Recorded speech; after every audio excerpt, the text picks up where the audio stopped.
The FCC certification for the Pocket 4 popped up a few days ago, and at this point, it doesn't feel new, but it's still a big deal because it usually means DJI is getting close to launch, typically just a few weeks out. What's interesting this time is the timing.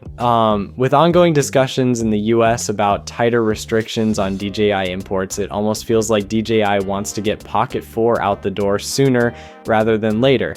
Timing-wise, everything points to a December 2025 launch, with some insiders throwing out December 18th as a possible reveal date. DJI loves the holiday window, especially for creator-focused products, so the timing makes complete sense. And with the FCC clearance already done, it's less about if and more about when. But what makes this moment fun is everything the filing indirectly confirms, and everything the leaks have been teasing these past few days. The biggest shocker is still the dual camera setup. At first I thought this was another overhyped leak because the Pocket series has always been about simplicity. One gimbal, one sensor, one point of view. But the more leaks that popped up, the harder it became to dismiss.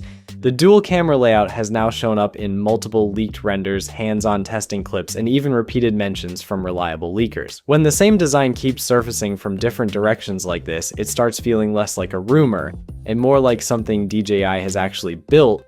So about that sensor, some leaks point to a 1-inch setup, others to a 1/1.1-inch sensor with a variable aperture from f2 to f4.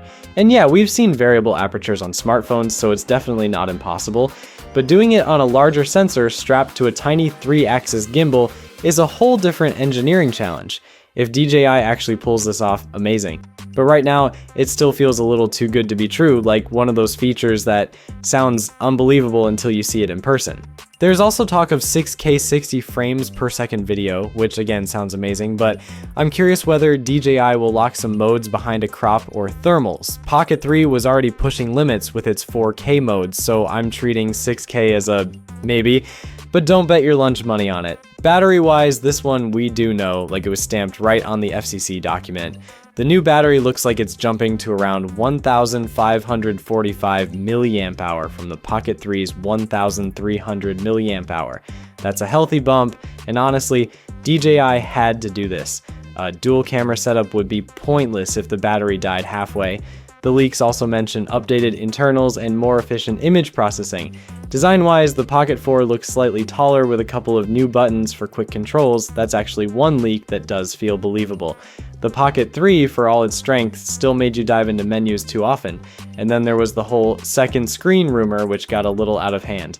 Turns out it's probably just a tiny info display for basic settings, not an actual preview screen you can use for framing your shots. So it's helpful, but not some dramatic redesign. Add in the rumors about full 360-degree panning on the gimbal head, and the whole package starts sounding almost too ambitious for something this small. If DJI really manages all of this, it's going to be seriously impressive.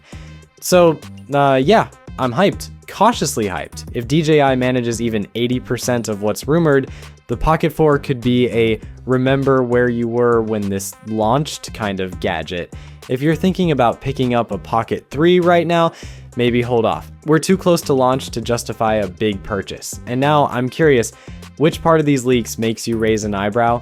The dual camera, the variable aperture, or the fact that DJI somehow keeps making these things smaller but more powerful? Peace.